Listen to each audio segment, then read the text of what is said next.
Hey, what's up, everybody? Welcome to Wellness Week Live. I am your host, DJ Anthony, and it's Mommy Mondays. And our resident mommy expert, Stephanie, right there. Steph, how are you? Happy Valentine's, Steph.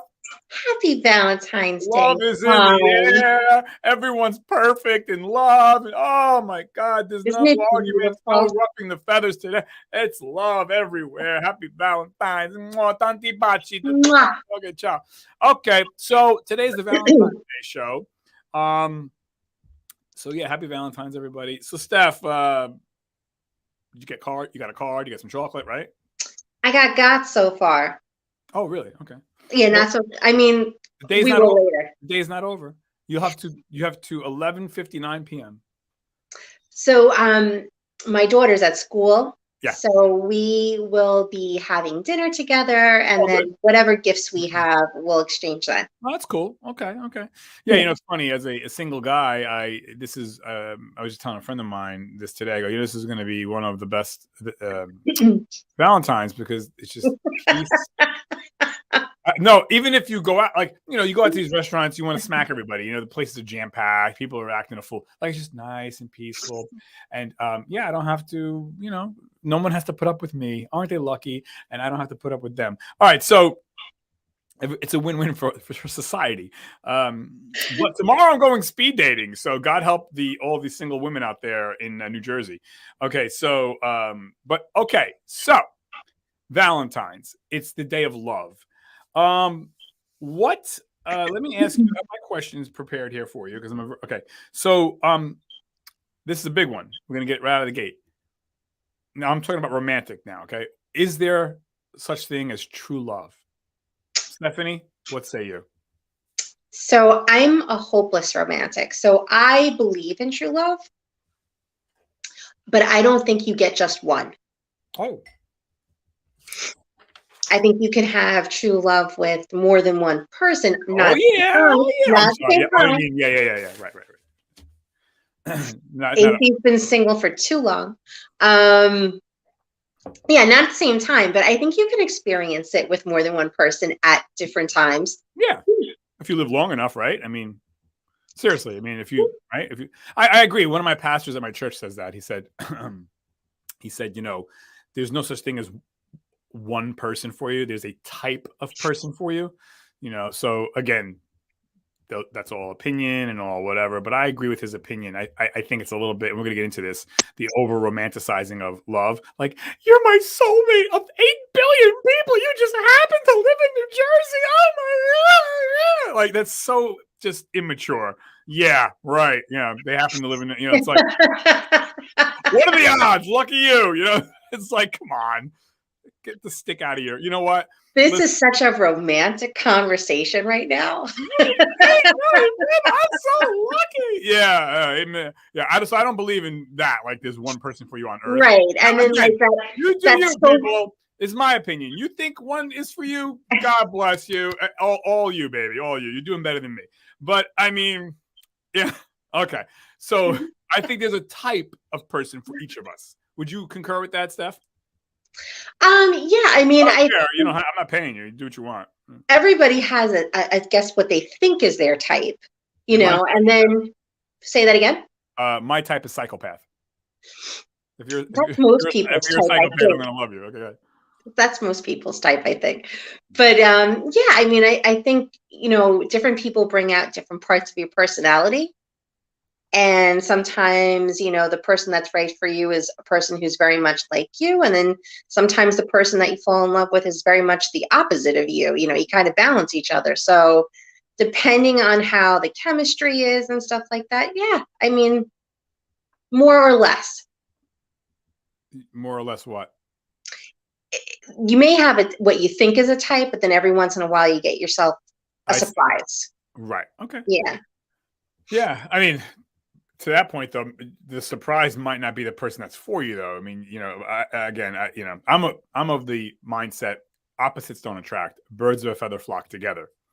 I think there has to be, some opposite things in the relationship, but not too much, because then it's oil and water.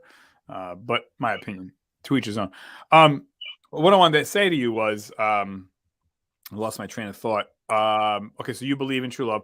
I believe in true love too. I don't know if you think like this though. It's rare. Like in your life, if you live to 100, maybe you'll come across it 2 times, 3 maybe. What do you think of that? You'll get 3 opportunities. I mean, like, because Yeah. you get married at 20 years old and be married to your 100. And never have the the Right. situation where you're going to meet the second or third true love. But I'm saying, like, I think you get 3 and 3 on the plate, so to speak, from God. Let's just say. I don't know. What do you think of that? I don't know. Okay, so. Yeah, I'm not really sure. All right, but all right. So I believe in true love. Viewers, type in. What do you think, viewers? Do you think true love exists? And if so, I want to hear from you because I care. I really don't. Okay, so let me. I'm a son of a. Have you ever watched Smokey and the Bandit? Oh my God, not for a long time. Okay, no, there's a part in the film where this midget wants to beat the crap out of. He wants to beat the crap out of what's his face, the bandit. What's his name? Is Valentine's Day talk? No, but my point is, people want to kick my ass too. Okay, there's this line in the movie where the midget wants to beat the bandit up. He's like, I like to kick his ass once. All right, so okay, then back to love. So, do Americans have an unrealistic view of romantic love? Do you think us Americans are we sold a bill of goods, or do we watch too many movies? Speaking of movies.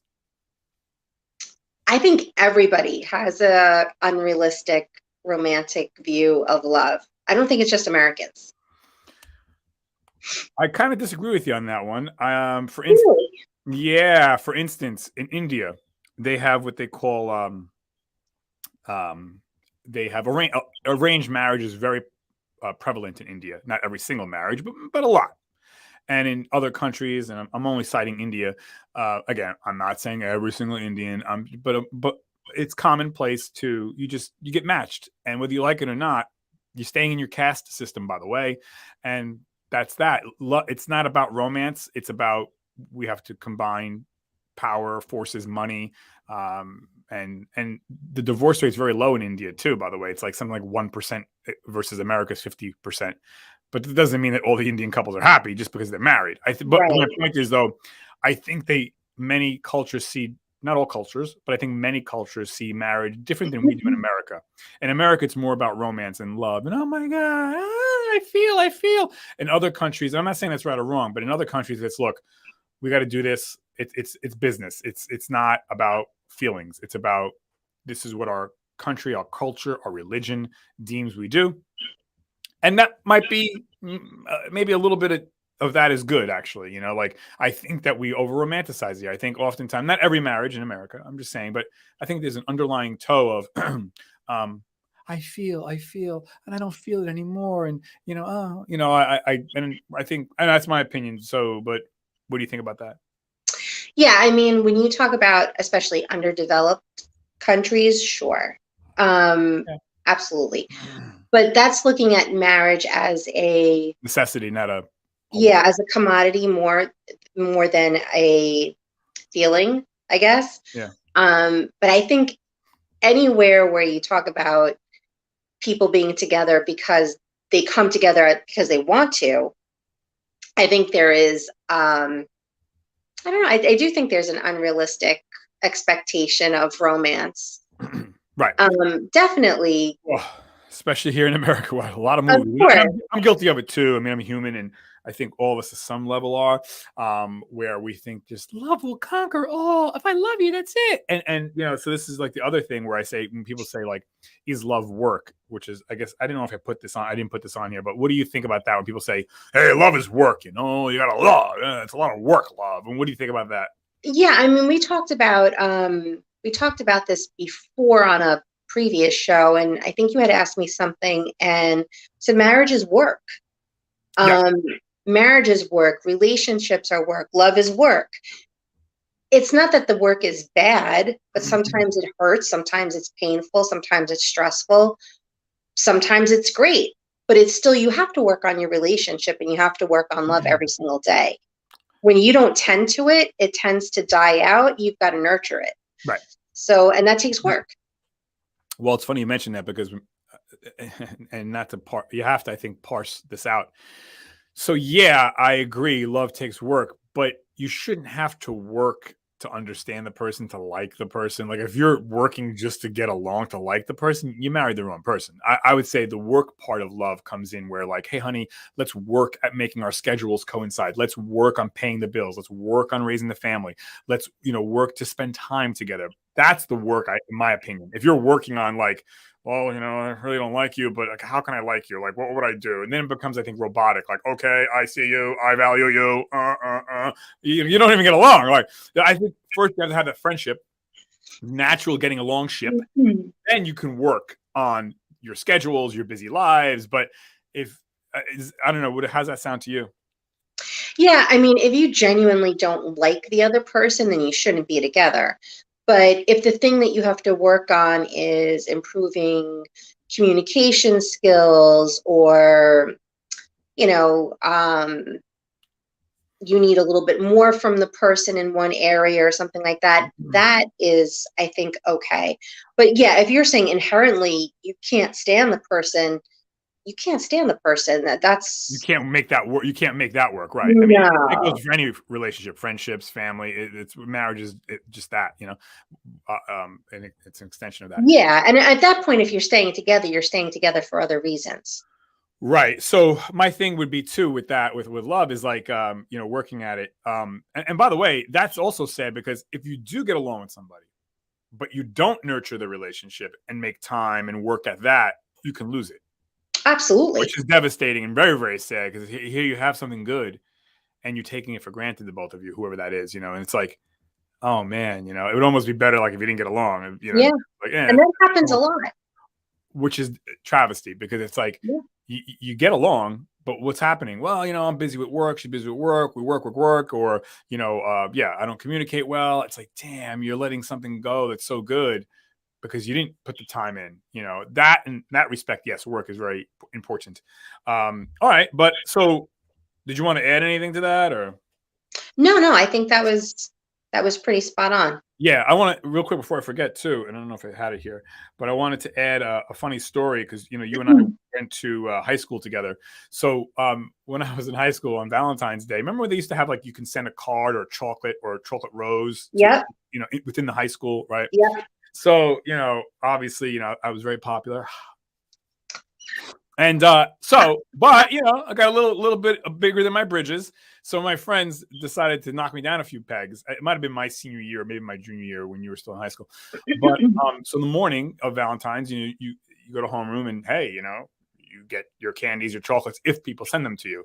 And obviously some people got nothing, and then there were people who got like a mound of flowers and chocolate, which was, I guess, in today's culture, that would never fly, because you can't have anybody have nothing or one flower. Everyone needs 20 flowers, so anyways, but back in the day, so I get the homeroom, and I'm like, oh my God, like I got like a stack of like flowers and chocolate. I'm like, hey, yo, who's better than me? These women love me, huh? So I'm like, so I'm walking around to my guy friends. Like, yo, Danny, hey, Teddy, Bobby, look at this, huh? It says they love me over here. What did you get? Nothing. And so my friends sent that crap to me. Okay, but they knew that I was gonna open my mouth and brag. so that so I'm walking around. Hey, you see this? Oh, but then I'm like, but I don't. Who is this though? And then I'm like, wait a second. They're like, dude, you d-bag. We sent it to you. We sent them to you. No woman sent you anything. I was like, wah, wah. But I mean, I put my foot in my mouth. I was bragging. They let me hang myself, and good for them. Shame on me. So, anyways. Do you remember, and this would also never happen today, but do you remember we used to have, you'd put your information into some kind of a survey or questionnaire, and then they matched you electronically with 3 people in the school. Oh, That really? knew the best. Yeah, For we had dating? that. Yeah, we did. We had that in high school. I mean, today wouldn't work, but I just, that's kind of innocent. I don't know. I mean, but yeah, no, I don't No, remember that. the 3 people that I was always matched to were like the 3 people Yeah. that Oh, that's never. funny. No. No, I don't remember. That's so funny. Okay. So real quick, so back to the topics here. So, okay. So now, kind of along the lines, actually, what you were saying. So, who was and it might be elementary school, I don't know. Who was your first puppy love crush? Like in your life, like from 1 years old on, like because I think sometimes as parents we forget, our kids are human actually, and they may not have cultivated, sophisticated feelings of love, but in their own little puppy dog way, oh, I like that girl or boy, like in their minds. So when was the earliest that you remember, or your first puppy love crush? Or that you sensed that you liked somebody as a youngster? I would have to say probably 5th grade was when I started to notice boys. Right. First puppy love crush, I think I was probably in 7th or 8th grade. Okay. Yeah. Okay. 7th, 8th grade. Nice. Which maybe is a little late. Maybe that makes I me don't know. maybe that makes me a late bloomer, but yeah, no, I can't, unless I just can't remember. No, that's fine. Yeah, I don't recall anything before that. Okay, so when was your first puppy crush love? What grade? What year? What age? For me, I think I was about 8 years old, maybe. And again, I mean, Oh, we're talking, and just to clarify what a puppy crush was in my mind at that time was not like, oh, I love her, not like that. It was, so I was 8. 8 puts me at like maybe 2nd grade, and I remember liking this girl in 2nd grade, but I didn't know what the feeling was. I just knew like, oh, when she was around me, I felt happy, and yeah, only for her. So in my little mind, an 8-year-old boy, like I didn't know what that meant. I just knew like, oh yeah, like I like her. Meanwhile, it was, like the beginnings of, you're human, like you're learning about affection and love and those things. So I remember, yeah, like, but I didn't have that feeling for the other girls, just her. So I knew, like, right. looking back, that was probably the first puppy love, like when I was 8 years old with my fellow classmate who was 8. But aside from that, I would say, yeah, probably middle school, like 7th grade was like, forget it. Like, hey, we're all going out in groups together. We're all going to McDonald's together or the movies together. You dated Yeah, groups, something like that. So that was more like, yeah, then I was more cognizant at 13, 12, 13, like what, even then you don't really know what love is, but I understood it, right? We understand at 12, 13, what in a rudimentary way love is. But okay, so that was your first puppy love when you were like 7th grade. I mean, that puts you yeah, at 12, 13. yeah. I mean, the boy that I liked in 5th grade, or I guess I liked him. I don't know. 5th grade, I Well, think 5th was grade, the 11. early. I liked his hair. Yeah. I don't know. There was something about his Yeah, hair. yeah, It was yeah, different from all the other kids, yeah. and I don't know. It just something about it. But that's what I remember. Okay. Yeah, definitely. But middle school for sure. Yeah, that's cool. Yeah, it's sweet. It's innocent. It's that's, I guess, Yeah, things about growing up, right? There's an innocence to youth, which is nice. And then we get older and get jaded, and whatever. You become a mobile DJ from New Jersey, angry at everybody. Okay, so what about this one? How does it feel to break up, and how do you, yeah? So how does it feel when you break up, and how do you deal with it? How do you deal with heartbreak? Those are two separate questions. So I guess I'm asking this question more for like people who hear us who are teenagers or younger and single, and maybe they haven't had a breakup yet, or they're going through one, or whatever. They see two old farts in me and you. Well, what are these two old bags? No. So how does it feel to break up, Steph? When your first breakup, I mean, how did it feel? Or when you break up, how did it feel? I mean, you're a married woman now, but I mean, like, how does it feel to break up? every single breakup that I've had has felt different. So there were some that felt great. Yeah. There were some that I was definitely ready to let go, but then there were some, and in particular, one felt like the end of the world. Totally the end of the world. I've had that. I've had that. Yeah. Yeah, it hurts. I dated somebody for 8 years. Oh. Yeah, I thought that was going to be the That's that's one. that's about the same length as most marriages last, about 8 to 9 years. Yeah. Wow. Yeah, so when that relationship was over, I was devastated, totally devastated. And it was one of the hardest things I've ever had to go through, honestly, for Listen, sure. in some respects, in some ways, a breakup can be worse than death. And I'm not making that up. You can go read in psychological textbooks and studies wherever you'd like. oftentimes they say psychologically that death is easier than a breakup because death is finite. It's over. It's done. It is literally black and white, ones and zeros. It's binary. When you break up, it's a death, but without dying. So it's weird because you still maybe want that person, but you can see it, but you can't have it, but it's over, and it's so mixed emotion. It's a lot. It's much more nuanced and things like that. Again, I'm not saying every breakup, but it can be like that, So yeah, I had something similar too. And I don't know if you felt like this, but you probably alluded to this too. We forget, especially with a long-term relationship, like maybe anything over a year or maybe even under, but oftentimes more than a year, I would say when we break up with the family too, I was just going to say that. I'm talking boyfriend, girlfriend. Doesn't necessarily have to be spouses, but it could be spouses more often than not. It is spouses, but it could be boyfriend, girlfriend. I mean, I've had relationships just dating where it was devastating, not necessarily because they broke up with the person, because I was like, ain't nothing. But I was hooked on the family. I was like, no. So you lose this. Yeah, it's like they say, you marry the family, or you date the family, vice versa, and that could be good and bad, But yeah, and then look, let's be honest. Most of the people that we're with, or dating, or we're married to, they're not Hitlers. You know what I mean? We're all pretty much decent people, and so that hurts too, right? Because you're leaving something that is not. I mean, there are bad people out there, yes, but more often than not, it's just stuff that's not anything illegal. It's just there's there's sadness because the person's a decent human. You're a decent human. You were going to say stuff? Yeah, I mean, that breakup, it wasn't that we broke up because we didn't love each other. We did. Yeah. It wasn't working. For whatever reason, the timing was off. We were at different places in our life. So it didn't work out for those reasons, which I think made it harder. Like, if we didn't like each other at the end, it would have been so much easier. Right. But this person's sibling was my best friend. I was really close to this person's mom. I'd go over and hang out even when he wasn't around. And this is why it's like a death.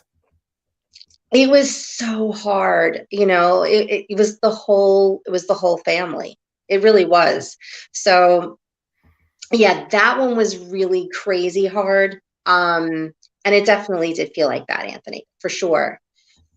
Have been breakups though that have felt like, thank God that's over. I got the albatross off my neck. Yes, absolutely. But even in that, there's some sadness because presumably you went into the relationship with the best of intentions, right? Of course, yes. Like I always say, no one ever gets married to get divorced, or no one ever starts dating to break up. So that's also, but to your point, right? If you have a relief, yes, but it's bittersweet. It's sweet because I'm done and thank God it's over, but bitter because it's like, oh man, like I really wished things could have worked out. I had hopes and dreams that just didn't pan out. Yeah, I think by the time I got to the end of some of those relationships, like dreams were gone. Yeah. I was just happy to be done, honestly. Yeah. But each one has been different. But when you're young and you think that person is the person and it's over, it's devastating. Which devastating. Brings up my next question. So how did you deal with it? I mean, everyone deals with it differently. So how did you deal with some of your breakups, or what's your MO? Like, do you, I don't know, start knitting? Do you start drinking? Do you start watching movies? Like what's your, how do you handle it? So we talked about embracing the suck before. So for a little while, and not even knowingly, obviously he was younger, I had to just embrace the suck and kind of wallow in my sorrows. Yeah, it was, it was tough, but you have to feel that, I think, and you have to go through that process to get over or get through that kind of a breakup. But then after that, I think honestly, the thing that picked me up the most was relationships with friends and family members. You have to surround yourself with good people and get out,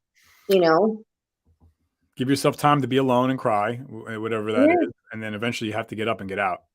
Yeah, that's, you have to.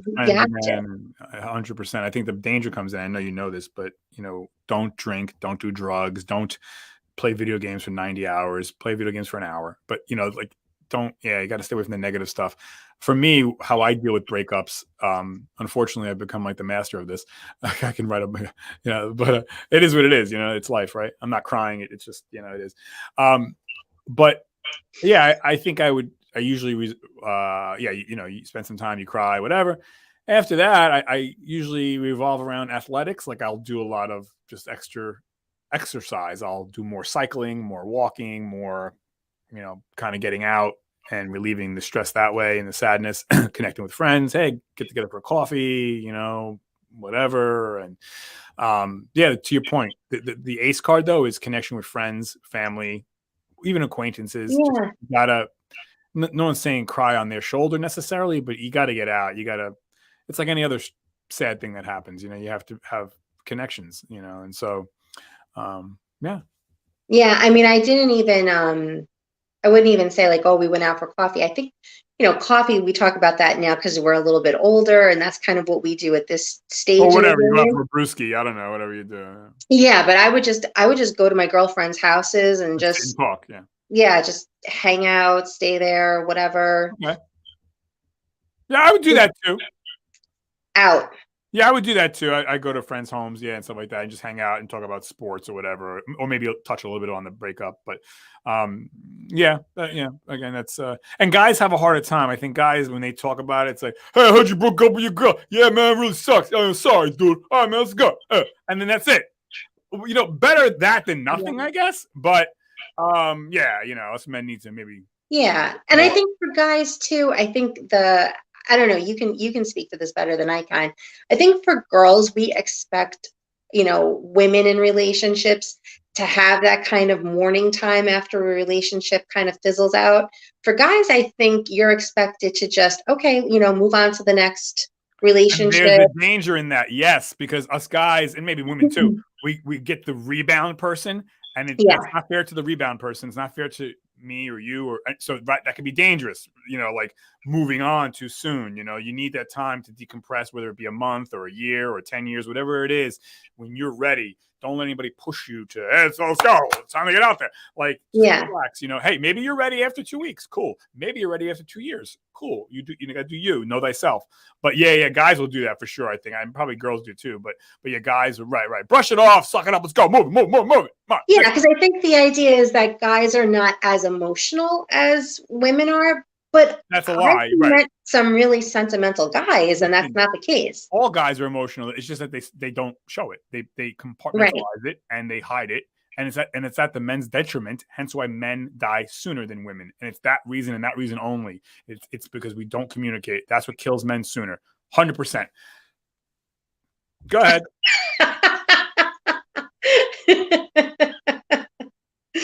Well, that's really romantic today. So, but yeah. By the way, now I gotta be really careful because I was already made fun of last week because apparently I cut people off, and my nickname is King Interruptus. So I'm like, okay, I have to make sure. Steph, do you're getting your time? Do you feel like I feel heard? Okay, because I took a lot of flack last week on a particular interview, and not from the person actually, but my friends were like, "Bro, shut the hell up! Let people talk. All you do is talk. You don't shut up." I'm like, "Really? I don't know. I thought I let the person talk. No, you shut up, man. Just be quiet. Let people freaking say." I'm like, "All right, I'm sorry." I'm like, "Oh," I'm rewatching the video. I'm like, "Did I don't know." So, but I know that I can talk. So I got to be careful. So my new thing now is disclaimer to all guests, even people who come on all the time, like you and Magnus. Hey, now. Feel free to interrupt me when I interrupt you. Okay. So what was the time in your life that you felt the most love or most loved? Now, I'm including everything. Love from whatever, friends, family, romantic, whatever. Just love in general. When was the time in your life, Steph, that you felt the most love? Time period. You don't have to give me the exact day. But yeah, two completely different types of love for sure. So I think, to feel the most loved, I would have to go back to being a kid, being at home, not having any responsibility and just having somebody completely take care of me. For sure. That's definitely when I think I felt the most loved, for sure. Okay. What about you? Yeah, same thing. I would say just love in general, not the romantic love per se. Yeah. Would be yeah between the ages of 1 years old and 25. That's when my grandmother. No, I'm serious. That 25. A long stretch. Well, yeah, the 2 decades. Because after that, I don't know, shit got real, man. It was like everything kind of started breaking up and dissolving. Meaning like my grandparents passed away. They were a big cornerstone of the love in my life. They co-raised me. My nonna nonno in Italian, they say. So like their passings, they didn't pass all at the same time, but their passings really, took a lot of love out of my life just because they were so instrumental in my life. So that's why I say like from 1 to 25. And then, who gets married, who moves away, who has a job, they got to move away or they're not around as much, an aunt or an uncle passes away. So that's why I say like till about 25, and so all these things, cousins, friends, family, again, people moving away and not having enough time in their life because they got to work. I get it. So that's that. I'm not saying that I'm void of love now in my life. I have a very rich, fulfilling, love, happy life, but it's just maybe not like you were saying the most love I've ever felt because of those people, my grandparents, and Yeah, I was living at home like my mom and dad, like that. So, yeah. so kind of I'm echoing what you're really saying. Growing up, that's basically that. So. Yeah, and I think we had that kind of similarly because I lived in the same house as my grandparents as well. They lived on one floor, we lived on the other. So I had them too. And same thing, co-raised me, and that was a great experience. But it was also an innocent type of love, It's Right, I'm like, not saying romantic, right? It was just that you felt, yeah, but I very would say, pure, right. Go ahead, I'm sorry.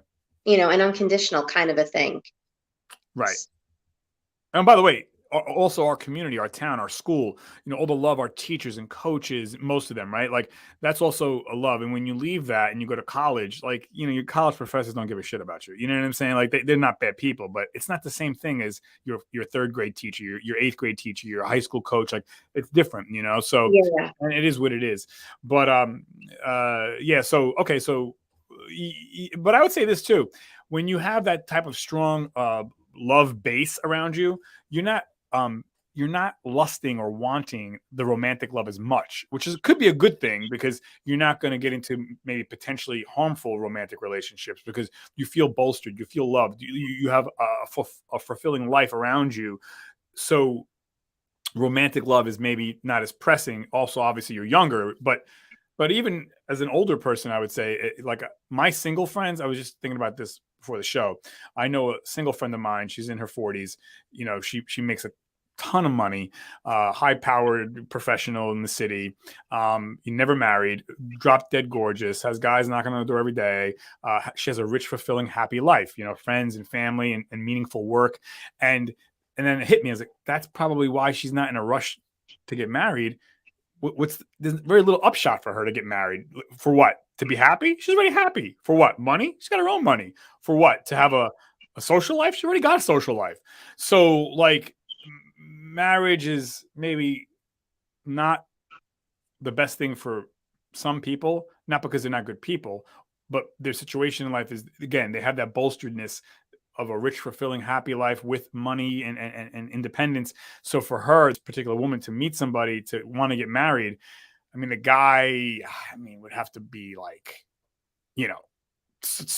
super duper amazing, like, and not that there's not great guys out there, but you know what I'm saying? It's like, what's the upshot for her? Like, she could just date, like, like it's not, yeah, I don't know that the ring is going to make her life better, like that. Maybe she'll just date somebody and be with that guy forever or whatever.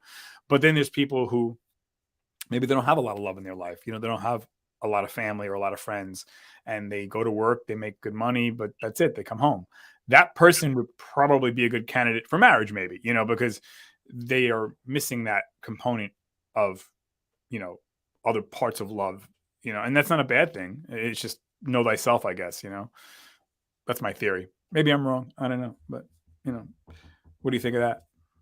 I'm not sure about that. I think even if you're successful, wildly successful, and you have all that stuff in your life, I do think that there's most people still want that companionship of having that other person in their life. And I think that's the thing with this woman. She has that. Like, she dates guys. Yeah, No one's. That's, I think, the other thing. Like, it's not. Yeah, she's very desired, so she's not. She's like, yeah, yeah. yeah, she's like, again, like, she has no problem with romance. She has no problem with conversation and men, and, like, I don't know. Yeah, so for her, I can see why she wouldn't want to get married. I get it. And again, to each his own, right? Hey, she wants to get married, Yeah.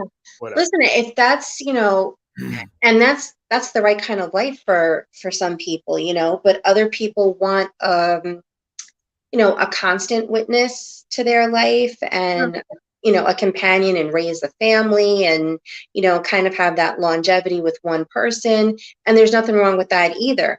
I Right. mean, if you know that you don't need that, God bless, and live your best life. But if you know that you want to be with somebody else, then that's Right. And I think the yeah, danger, sometimes we think, like, again, society, well, I have to get married. I'm 40. I guess I should get married. And that's a big no. And you see that a lot. Men and women do that. Well, I guess it's time. Well, what does that mean? Or yeah, or honestly, in my opinion too, like, getting married because I want to have kids. Okay. But, there's a lot of people who have successful, happy lives, and they're not married, and they have their partner. exactly. They're essentially married, but yeah, I mean, again, And a lot of each women his get own. this too. You're talking about this, and it's kind of off topic, but a lot of women will get, you don't want to have children, and Right. Oh, it's still to this day, right? God forbid you're a yeah, couple or a woman or even a man, but a woman. Yeah, oh, you don't want to have like you're the yeah, devil. Like, yeah, I don't want to have kids. What's up? right, Like, meanwhile, they don't even take care of their own kids, whatever.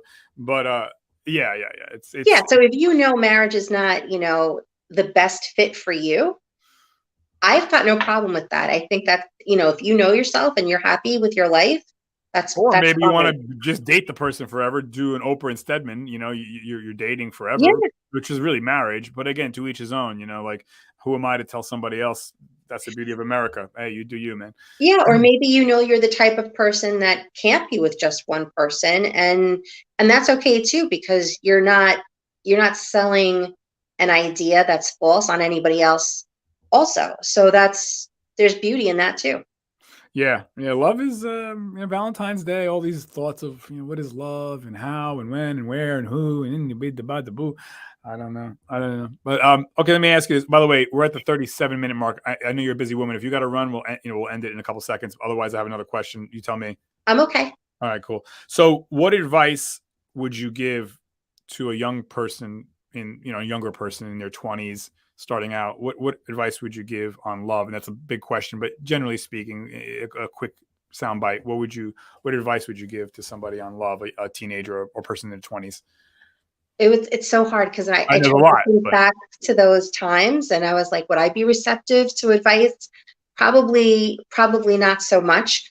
Um, but I think I think now, knowing how kids are, because I have a teenager, a little bit, knowing them a little bit, I would never say don't do, because when you say don't do, you're that's gonna do it, right? yeah, Right. that's Yeah. that's a So, genuine you do. got to trick them and say, "Hey, now I want you to sleep around with everybody. You understand me? You sleep with everybody." Meanwhile, they'll be like, they're gonna wait till marriage. Perfect. Okay, there you go. I think my advice would be yourself, be true to yourself, respect yourself, love yourself, and make sure to spend time with your friends and family. Yeah. You know, that would be my advice. I know a lot of times, especially when I was younger, when I was in relationships, I would dive into them, 100% full feet, and I would forget about the relationships around me. So many people do that, men and women. Yes, and then when those relationships start to fall apart, you're looking for your friends, and your friends have all kind of moved on, because You kick them away. yes, and those are the people that you're going to need to help pick you back up when things go bad. So I wouldn't say, like, to my daughter, this is the reason you need your friends to pick you back up when this is going to, fail. But I would say, make sure you keep your friends, make sure you keep your family close, make sure you spend time with them. Right. Yeah. Incorporate maybe that love into your family too. Like you said, have them come over the house or whatever. But very sage advice, Steph. Yeah, for me, I would say, in short, um, know the difference between lust and love, and lust is human nature, but friendship, if you really want something long term, you have to be friends first, and that takes time to really know somebody. It takes years. So try to have, maybe don't get caught up too much in the sexuality or the romance of it. That's nice. It's human nature. But, if you're looking for an LTR, long-term relationship, then you have to really, really start thinking, okay, is this a friend? Is this a friend? Is this a friend? But if you're just looking for, mutually, you're two adults and you mutually want to just hook up, you do you. But yeah, if you're looking for that LTR, I would say, yeah, friendship is probably the good starting point. Oh yeah, you definitely need that if you're going to be long term, because that's how you know you like the other Well, person. I'm guilty of this, and I think a lot of people are. I'm on the dating scene now, and so many men and women. I can only speak to my experience with women, but they'll be like, "I'm looking for an LTR, LTR, LTR, LTR." It's like, okay, do you want to get to know somebody, or you just want to have an LTR? Like, you want a long term? Like, it seems like they're putting the carriage before the horse. And I spoke about this in another show. It's like, I relax. Like, you don't even know me. I don't even know you. It's our third date, and now you're asking me, are we going to be exclusive? Like, and I'm guilty of that too in the past and stuff. It's just like let's get to know each other. Like, there's no rush. I don't know, but men and women we're both guilty of that. I think, we just, Yeah, again, the romance of it, movies, but that has been like a big. If I've met somebody and the first couple of dates, they're giving me their whole resume, like I want to get married and how do you feel about kids and stuff like that. I'm like, you kind of run because it's they're it's not too many interested. times, They're not it's too interested much. in. They're not interested in you. They just Right. want to have the title of boyfriend, girlfriend, or husband, wife. That's scary. It's like, and again, I've been guilty of this with dating, and I'm sure we all have, like you said, in the past. So it's hard, but you know thyself if you can. But Yeah. what advice in closing? So now, what advice would you give somebody? Well, we kind of touched on this. Oh wait, what advice would I give about? Yeah, pretty much. I mean, what advice would you give on finding love? And so we talk about friendship, but for me, the other thing I would add to that though is, I have friends of mine that they want to meet a woman or a man, or whatever, and they complain that they're not meeting anybody. I'm like, well, do you go out? Are you on any kind of dating apps? No, no, no, no, no. I'm like, how do you expect to meet somebody? In 2022, you have to at least be on one dating app minimum. That's how people meet, and then you got to get out. But I mean, if you're going to be in your mommy's basement, binge watching and you're eating crap and not getting out, and not even getting on a dating app, how the heck do you expect to meet anybody? Like, I'm going speed dating tomorrow night. Now I feel like a loser, but I know. I'm so excited for you. I should give the review tomorrow. I feel like a loser, but you know what? It's fun. It's going to be fun because I'm going to make it fun. It's going to be great. But my point is, I have friends of mine that are single, and I said to them, let's go, oh, no, I won't do it. No. All right, well, then don't complain you're single. I mean, I'm not saying anything's a guarantee, but if you don't get out there, if you don't get on the app or go out, how do you expect to meet somebody? Well, really, and again, it doesn't have to be marriage, but what advice would you give somebody that says, I want to meet somebody, Stephanie, I can't? I agree with you. You have to put yourself out there, It's scary though, man, right? It is scary. And yes, definitely putting yourself on an app is one way to go about it. But even just letting your friends know, hey, if you know anybody. If you know anybody, I'm desperate. Come on, hey, let's Yeah, go. you've gotta put yourself out there. Because like you said, sitting in your house, Complaining. you're not meeting anybody. No. But I think a lot of people get into a funk, going back to maybe this girl in the city. You get used to your own way, and it's like, why do I want to meet somebody? I'm going to have to give up some stuff. I'm going to have to, right? I'm going to have to kind of now deal with somebody else. And that's not a bad thing, but you get into a comfort level, and I get that. It's like, I get it. You're in your groove and you do what you want and you don't answer to anyone. There's something nice about that. But then again, don't complain then that you're not meeting anybody. I mean, That's it. Yeah.